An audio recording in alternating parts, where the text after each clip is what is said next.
రాహుల్ గాంధీ గారు pocket dairy లాగా pocket constitution పెట్టుకొని తిరుగుతూ ఉన్నాడు. ఇవాళ ఆయన ప్రతి దగ్గర తిరిగి కాన్స్టిట్యూషన్ కాపాడాలి అంటున్నారు. నేను వెల్కమ్ చేస్తూ ఉన్నా రాహుల్ గాంధీ గారిని. ఒకసారి రండి, మీరు అక్కడ కేంద్రంలో అధికారంలో లేరు, ఇప్పుడు అక్కడ ఏమంటున్నారు? రాజ్యాంగాన్ని కాపాడాలి అంటున్నారు. మీరు రాష్ట్రంలో అధికారంలో ఉన్నారు, ముందు ఇక్కడ కాపాడండి రాజ్యాంగాన్ని.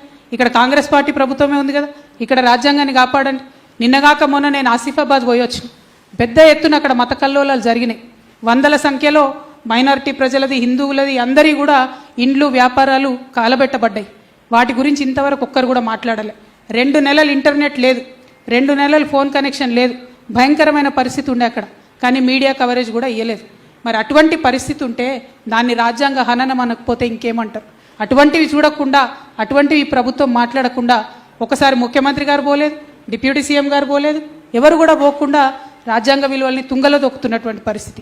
So I welcome Rahul Gandhiji, please come to our state.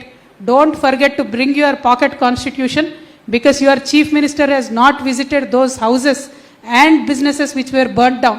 Your chief minister has not visited, your deputy chief minister has not visited, none of your ministers have visited, and whoever have visited there, they did not even give them any single rupee of compensation till date.